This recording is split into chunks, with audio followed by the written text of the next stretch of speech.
എത്രയെത്ര അഗ്നി പരീക്ഷണങ്ങളാണ് അബ്ദുറഹീം കടന്നുപോയത് നമുക്കറിയാം. എപ്പോഴും ഡെമോക്രസിൻ്റെ വാള് പോലെ മരണം തൊട്ട് മുകളിൽ തന്നെ ഉണ്ടായിരുന്നു. അത് പലപ്പോഴും തട്ടി നീങ്ങി പോവുകയായിരുന്നു. എന്തായാലും ഇപ്പോൾ ആ ദുഃഖത്തിന്, ആ ഉമ്മയുടെ ദുഃഖത്തിന് അറുതിയാകുന്നു. നമുക്കൊക്കെ ഒരു ഉമ്മ ഇങ്ങനെ ഫറൂഖിൽ നിന്ന് കരയുന്നു എന്നുള്ളത് നമ്മളെയൊക്കെ സങ്കടപ്പെടുത്തിയിരുന്നു. എന്നാൽ വലിയൊരു കേരള മോഡലിലൂടെ അബ്ദുറഹീം മോചിതനായി അല്പസമയത്തിനകം കരിപ്പൂരിൽ വിമാനം ഇറങ്ങുകയാണ്.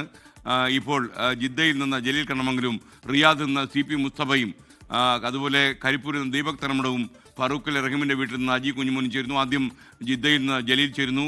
ജലീൽ, എന്തായാലും നമുക്ക് എല്ലാവർക്കും അതിൽ ചെറുതെന്നോ വലുതെന്നോ ഇല്ല, എല്ലാ മനുഷ്യരും ഒരുപാട് ത്യാഗങ്ങളും ഒക്കെ സഹിച്ചിട്ട് തന്നെയാണ് തീർച്ചയായിട്ടും അബ്ദുറഹീം നാട്ടിലേക്ക് എത്തുന്നത്. എന്താണ് കൂടുതൽ വിവരങ്ങൾ? SKN ബലിപെരുന്നാൾ ആശംസകൾ. ഈ ഒരു ഇരട്ടി സന്തോഷം നൽകുന്ന ഒരു പെരുന്നാൾ ആണ് ഇത്തവണത്തേത്. കാരണം പെരുന്നാൾ ആഘോഷിക്കാൻ കോഴിക്കോട് ഫറൂഖ് സ്വദേശി അബ്ദുറഹീം ഉമ്മയോടൊപ്പം ചേരുകയാണ്. 20 വർഷത്തെ കാത്തിരിപ്പിന് വിരാമമാകുകയാണ്. ഇന്നലെയാണ് അബ്ദുറഹീം റിയാദിൽ നിന്ന് jail മോചിതനായത്.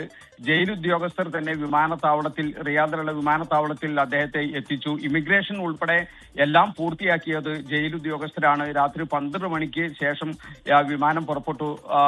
IX322 air India express വിമാനത്തിലാണ് അദ്ദേഹം വരുന്നത്. ഏതാണ്ട് 7:30 നാട്ടിലെ കരിപ്പൂർ വിമാനത്താവളത്തിൽ ഈ വിമാനം ഇറങ്ങും. ബലിപെരുന്നാൾ ആഘോഷിക്കാൻ അബ്ദുറഹീം ഉമ്മയോടൊപ്പം ചേരുകയാണ്. 20 വർഷത്തെ ശിക്ഷാ കാലാവധി അവസാനിച്ചത് മെയ് 19-നാണ്. 26-ാം തീയതി മോചന ഉത്തരവിൽ ഒപ്പുവെച്ചു അധികൃതർ.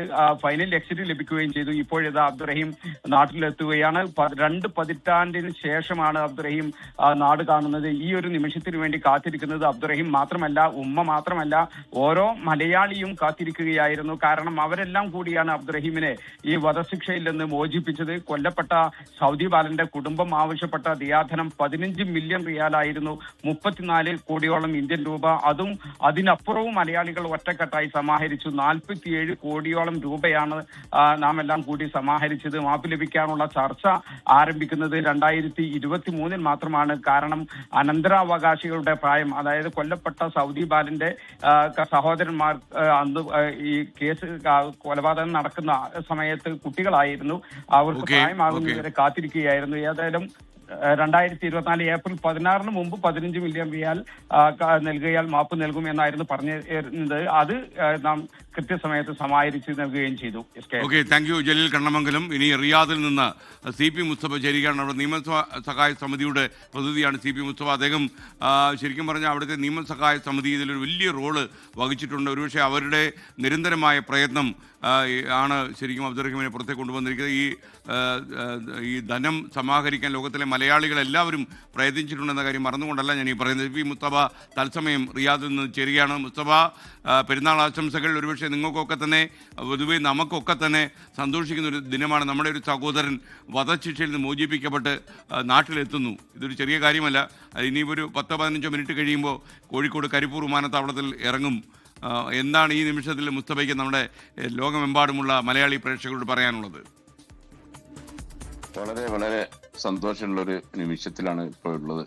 കാരണം ഒരു 20 വർഷമായി ഒരു അബ്ദുറഹീം എന്ന സഹോദരൻ ജയിലിൽ കിടക്കുമ്പോൾ അതിന് നിമിത്തമായ പല കാര്യങ്ങളിലും ഇടപെടാൻ കഴിഞ്ഞു എന്നുള്ളത് തന്നെ വലിയൊരു കാര്യമാണ്. കാരണം ഞങ്ങളെ സംബന്ധിച്ചിടത്തോളം റിയാദിൽ നിന്ന് ഇങ്ങനെ ഒരു കൂട്ടായ്മ ഉണ്ടാവുകയും അതിന്റെ അടിസ്ഥാനത്തിൽ നാട്ടിലൊരു കൂട്ടായ്മ രൂപീകരിക്കുകയും പ്രമുഖരായ പല രാഷ്ട്രീയ സംഘടനാ നേതാക്കളൊക്കെ ഉൾപ്പെടുത്തിക്കൊണ്ട് നാട്ടിലൊക്കെ ഇത് രൂപീകരിക്കുകയും അതേപോലെ തന്നെ റിയാദിൽ 16 വർഷം മുമ്പ് ഇതിന് അബ്ദുറഹീമിനെ മോചിപ്പിക്കുന്നതിന് വേണ്ടി ഒരു കൂട്ടം ആളുകൾ, എല്ലാവിധ സംഘടനാ പ്രതിനിധികളും, KMCC, OICC, കേളി എന്ന് മുതലായ റിയാദിലുള്ള പ്രമുഖ സംഘടനകളെല്ലാം കൂടി ഒത്തുചേർന്നു രൂപം കൊടുത്ത ഒരു റഹീം സഹായ സമിതി എന്ന ഈ സംഘത്തിന് നേതൃത്വം കൊടുക്കാൻ കഴിഞ്ഞതിൽ ഏകദേശം 10 വർഷമായി ഞാൻ അതിന്റെ സ്ഥാനത്തിരിക്കുകയാണ്.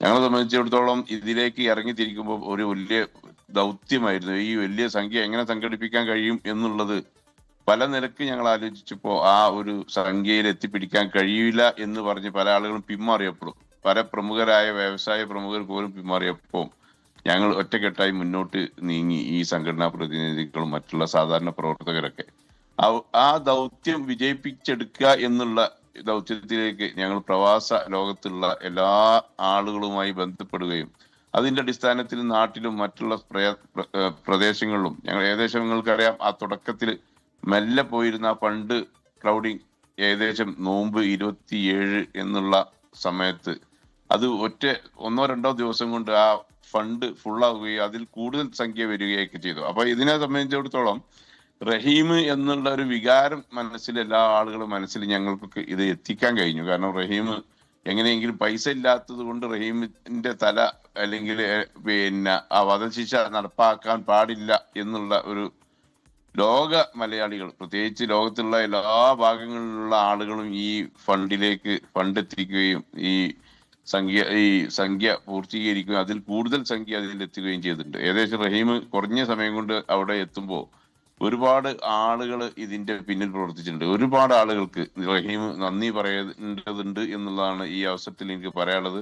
പ്രത്യേകിച്ച് ഇതിനു വേണ്ടി ഏറ്റവും കൂടുതൽ പ്രവർത്തിച്ച റഹീമിന്റെ നാട്ടുകാരനും ഞങ്ങളെ KMCCന്റെ നേതാവുമായ അഷ്റഫ് വേങ്ങാട്, അദ്ദേഹമാണ് ഞങ്ങളൊക്കെ ഇതിന് സത്യത്തില് ഈ ദൗത്യത്തിൽ നിന്ന് പിന്തിരിയാതെ ഇതിന്റെ മുന്നിലേക്ക് നയിച്ചതും അതേപോലെ തന്നെ ഇതിന്റെ എംബസിന്റെ വർക്ക് ചെയ്തിരുന്ന ഈ അവസരത്തിൽ അവരോടൊക്കെ പ്രത്യേകിച്ച് നന്ദി പറയേണ്ട ആവശ്യമുണ്ട്. മൊയ്തീൻകുട്ടി തെന്നല, അതേപോലെ തന്നെ ഇപ്പോൾ അറ്റോർണി ആയി പ്രവർത്തിച്ച അവസാന സമയങ്ങളിലൊക്കെ പ്രവർത്തിച്ച സിദ്ദീഖ് തൂർ, അദ്ദേഹമാണ് കൂടെ നാട്ടിലേക്ക് ഈ വിമാനത്തിൽ റഹീമിന്റെ കൂടെ വരുന്നുണ്ട്.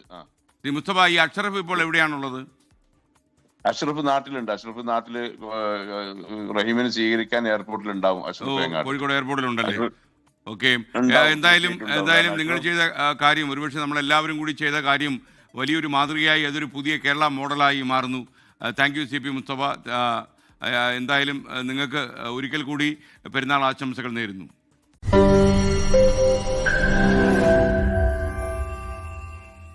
ലോകത്തെവിടെയായാലും ഏത് സമയത്തും 24 വാർത്തകളും ഓഗ്മെന്റഡ് റിയാലിറ്റി പാക്കേജുകളും എക്സ്പ്ലെയിനറുകളും വിശദമായി കാണാൻ ഞങ്ങളുടെ YouTube ചാനൽ നിങ്ങൾക്ക് സബ്സ്ക്രൈബ് ചെയ്യാം.